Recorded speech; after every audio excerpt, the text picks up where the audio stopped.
आज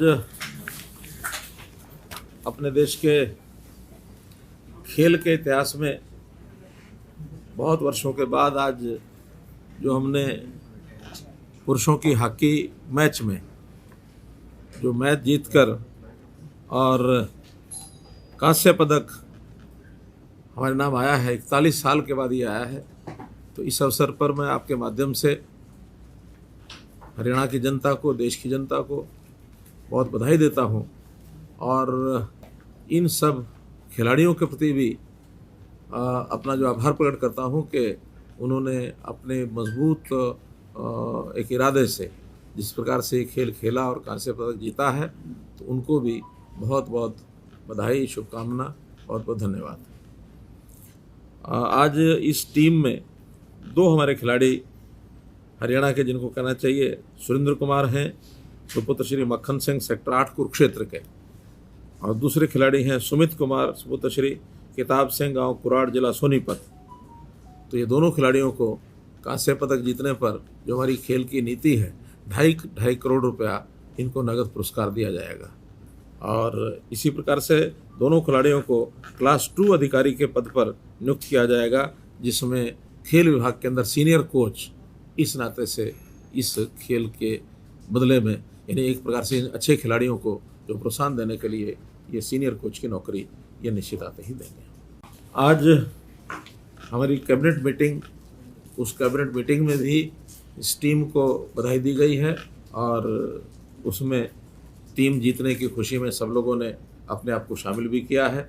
और इसी प्रकार से जो और एजेंडा जिनके ऊपर चर्चा की गई है, उसमें 42 एजेंडाज इसमें थे, जिसमें से 5 एजेंडाज तो ऐसे हैं जिनमें से या तो विड्रा किए गए या डेफर किए गए हैं। बाकी 37 एजेंडाज के ऊपर चर्चा करके उनको पारित कर दिया गया है।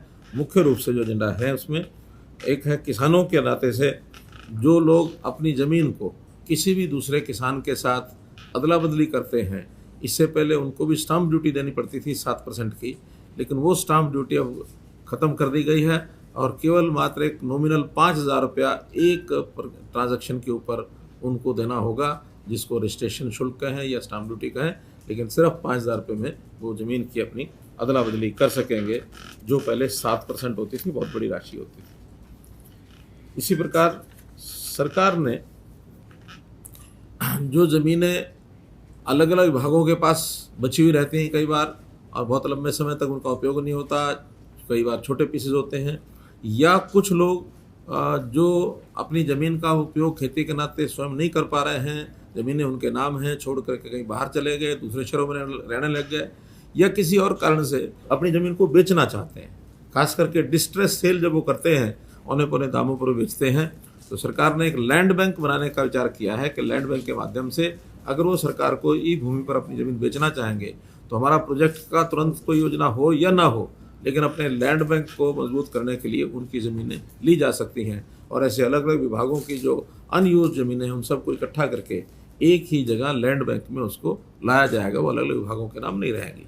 और जितने विभागों की ज़मीनें आज अलग अलग विभागों के नाम हैं, उन सबको भी स्टेट गवर्नमेंट के नाम लाया जाएगा और उनको केवल उपयोगकर्ता वो विभाग रहेगा जिसको उपयोग करेगा।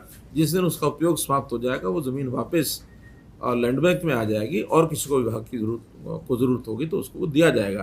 तो एक नया प्रावधान हमने लैंड बैंक का किया है। इसमें विभाग और कॉर्पोरेशन बोर्ड, उनको भी सहयोग होगा, उनका भी जो छोटे छोटे अनअकाउंटेड, अनयूज्ड, संभाल में ही नहीं आते, वो ज़मीनें इकट्ठी हो जाएंगी।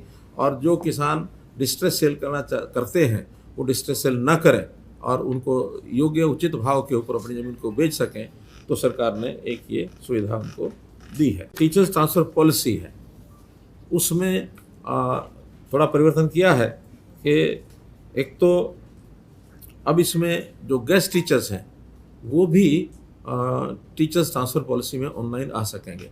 पहले जो सामान्य टीचर्स हैं जो परमानेंट पोस्टिंग पर हैं, उनकी ट्रांसफ़र होगी, और उसके बाद अगले चरण में जो गेस्ट टीचर्स हैं वो भी जहाँ जहाँ जाना चाहते हैं, जो ऑप्शन भरेंगे उनको ऑप्शन के हिसाब से और उनको भी स्थान दिया जाएगा। और ख़ास करके जो निःशक्त ऐसे हमारे टीचर्स कुछ ऐसे शारीरिक दृष्टि से रहते हैं, उनके लिए भी कुछ प्रावधान किए गए छूट के। पहले जो ऐसे लोकोमोटर निःशक्तजन जो होते थे उनको 40 से 60% जो रहते थे उन्हीं को प्राथमिकता के आधार के ऊपर छूट मिलती थी 10 अंकों की। अब वो परसेंटेज 31 से 50% तक कर दिया है। तो ऐसे 31 से 50% और 50 से जो अधिक होंगे उनको 20 अंक दिए जाएंगे और 75% से जो ऊपर होंगे उनको प्राथमिकता आधार पर सबसे पहले स्थान दिए जाएंगे। ऐसे ही जो लोग दृष्टि हानि के कारण से पहले 100% जो होते थे उनको प्राथमिकता के आधार पर उनको ट्रांसफ़र किया जाता था, सबसे पहला स्थान उनको मिलेगा। अब वो परसेंटेज 100 की बजाय 75% कर दिया कि 75% से 100% तक जो दृष्टि यानी नाते से जिनकी नज़र कम है या आँखों से नहीं दिखता है, तो ऐसे 75% से ऊपर इन सबको प्राथमिकता के आधार के ऊपर उनको लागू किया जाएगा। ये परिवर्तन न केवल अध्यापकों के ऊपर बल्कि जो लिपिक हैं, सहायक और लैब अटेंडेंट हैं, उनकी स्थानांतरण पॉलिसी में भी ये सब लागू किया जाएगा। एक एजेंडा हमारे टाउन कंट्री प्लानिंग डिपार्टमेंट उसकी ओर से रेंटल हाउसिंग नीति, इसको भी मंजूरी दी गई है कि जिसमें किफ़ायती रेंटल हाउसिंग स्कीमें, खास करके जैसे विद्यार्थियों के लिए जो पीजीज होते हैं उनको मान्यता दी जाएगी। महिलाओं के लिए, कामकाजी महिलाएं हैं, उनके लिए जो आवास व्यवस्था ये सुनिश्चित की जाएगी। जो वृद्धजन हैं उनकी हाउसिंग व्यवस्था, उनको भी सहायता दी जाएगी।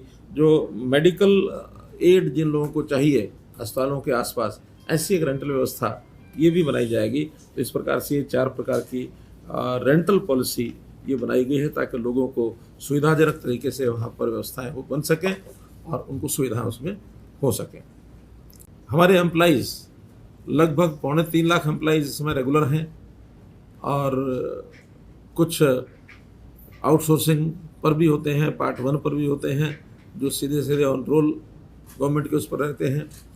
खाली पोस्टों पर नई भर्ती ये भी हमने करनी होती है। तो एम्प्लॉइज़ के नाते से अलग से एक विभाग ये हो ताकि ह्यूमन रिसोर्सेज नाते से उस डिपार्टमेंट का नाम होगा HR डिपार्टमेंट। एक नया डिपार्टमेंट बनाने के लिए आज मंजूरी दे दी है ताकि एम्प्लॉइज़ की समय समय पर आने वाली जो कठिनाइयाँ उनके वो हल हो सकें, उनके सर्विस रिकॉर्ड्स वो मेंटेन किया जा सकें, उनके ट्रांसफ़र्स ऑनलाइंस वो भी इसी विभाग के अंतर्गत होंगे। अन्य जो भर्तियाँ हैं वो भी, सर्विस रूल्स वो भी इसी विभाग के द्वारा किए जाएंगे, क्योंकि अलग अलग विभागों से जब किए जाते हैं तो उसमें अनोमलीज बहुत आ जाती हैं। तो वो अनोमलीज ना आए इसलिए एक ही विभाग सभी एम्प्लॉइज़ के सारे सिस्टम को डील करेगा। तो उसका नाम अब ह्यूमन रिसोर्स डिपार्टमेंट HR विभाग ये रहेगा। एक एजेंडा अभी जैसे परिवार पहचान पत्र हमने जो बनाया है उसके अंतर्गत योजना हमने शुरू की थी मुख्यमंत्री परिवार समृद्धि योजना। तो जो 1,80,000 रुपये से नीचे के जो ऐसे परिवार हैं उनको 6,000 रुपया प्रति वर्ष इसमें विभिन्न स्कीमों के माध्यम से उसका प्रीमियम दिया जाए। जैसे प्रधानमंत्री जीवन ज्योति योजना है, प्रधानमंत्री सुरक्षा बीमा योजना है और इस प्रकार से मानधन योजना जो 2-3 प्रकार की प्रधानमंत्री जी ने शुरू की हुई है, उसके जो प्रीमियम है वो उस 6,000 में से दिए जाएं। परिवार के जितने भी सदस्य हैं उन सब का 12 रुपये सालाना और दूसरी योजना में 330 रुपये सालाना सभी परिवारों का ये उसमें सुनिश्चित किया जाएगा जिनकी आय 1,80,000 रुपये से नीचे है। और एक परिवार के सदस्य को मानधन योजना के साथ जोड़ा जाएगा, चाहे वो किसान मानधन योजना हो, चाहे लघु व्यापारी मानधन योजना हो और चाहे श्रमजीवी मानधन योजना हो, तो किसी एक को। और इस सारे का प्रीमियम उस 6,000 में से दिया जाएगा। 6,000 में से कुछ पैसे बचेंगे तो उनके खाते में सीधा डाला जाएगा। और हाँ, अगर इन सारी स्कीमों में परिवार बड़ा है और 6,000 से ज़्यादा राशि देनी पड़ेगी वो भी सरकार देगी। तो ऐसे एक परिवार के सभी सदस्यों का जीवन ज्योति बीमा योजना और प्रधानमंत्री सड़क सुरक्षा बीमा योजना, इस योजना का लाभ हर एक सदस्य के लिए सुनिश्चित किया जाएगा। जो आयु वर्ग है वो 18 से 50 वर्ष और 18 से 70 वर्ष, ऐसे 2 आयु वर्ग उसमें हैं। इन सब का प्रीमियम अब मुख्यमंत्री परिवार समृद्धि योजना के माध्यम से सरकार देगी। हिसार हवाई अड्डे का नाम जैसा हमने घोषणा की थी, सब लोगों को मालूम है कि महाराजा अग्रसेन जी के नाम से हिसार हवाई अड्डे का नाम रहेगा। आज उसको भी कैबिनेट की मंजूरी जो है वो मिल गई है। अभी चरण 1 का काम चल रहा है, उसके ऊपर पूरा हो चुका, और जो दूसरे चरण में 4,000 फीट से इस हवाई पट्टी को 10,000 फीट तक बनाया जाएगा, ये उस पर काम चल रहा है और इसकी प्रगति निश्चित रूप से आगे होती रहेगी। एक हमको बहुत शिकायतें ऐसी आती हैं कि सरकारी विभागों में, बोर्डों में, निगमों में, वैधानिक संस्थाओं, विश्वविद्यालयों, शैक्षणिक विश्वविद्यालयों में जो हम आउटसोर्सिंग के लिए जितने भी कॉन्ट्रैक्टर्स हैं, जितनी एजेंसीज़ हैं, उन एजेंसीज़ के माध्यम से रखते रहे हैं। वहाँ कंपटीशन बहुत है, भ्रष्टाचार भी बहुत शिकायतें उसकी मिलती हैं, क्योंकि बहुत से लोगों से पैसा लेकर के वहाँ आउटसोर्सिंग में रखा जाता रहा है। तो ऐसी सब समस्याओं का निदान करने के लिए एक योजना बनाई है कि एक सरकारी एजेंसी हरियाणा कौशल रोजगार निगम ये बनाया जाएगा, और इस रोजगार निगम में जो लोग कौशल विकास के कोर्स करते हैं उनके नाम भी आएंगे, जो हमारे बेरोजगार लोग हैं जो रोजगार कार्यालयों में जिनके नाम लिखे जाते हैं वो भी लिखे जाएंगे, और जो हमारे सक्षम युवा का जो पोर्टल है उसमें भी जो नाम दर्ज होते हैं वो भी, और अपना नाम अपने आप भी जो बेरोजगार आदमी उसमें लिखवा सकता है। तो ऐसी आउटसोर्सिंग की प्रक्रिया इस कंपनी के माध्यम से आगे चलेगी। पिछली योजना ऐसी चलती रहेगी, लेकिन आगे नई जो रिक्वायरमेंट जिस भी विभाग, बोर्ड, निगम की होगी तो इस कौशल रोजगार निगम को वो अपनी रिक्वायरमेंट बताएंगे। इनकी नॉमिनल एक फीस होगी, उस नॉमिनल फीस को इतना ही जितना इस निगम को खर्चा करने के लिए आवश्यक है, और ये भ्रष्टाचार वाली सारी शिकायतें ये खत्म होंगी। अगला हमारा जो मानसून सेशन है, कैबिनेट ने तय किया है कि हम जो अपनी तरफ से रिकमेंड करेंगे, तिथि भेजेंगे, 20 अगस्त को सेशन शुरू किया जाए, ऐसा हम गवर्नर को आज पत्र लिखेंगे। तो गवर्नर साहब उसमें फिर मंजूरी दे करके आगे वो विधानसभा को लिखेंगे, ताकि 20 अगस्त को सेशन बुलाया जा सके। सेशन की अवधि जो बिजनेस एडवाइजरी कमेटी होती है उसी में तय होगी कि कितने दिन का ये सेशन होगा। इसको मानसून सेशन इस प्रकार से हम ये कह सकते हैं।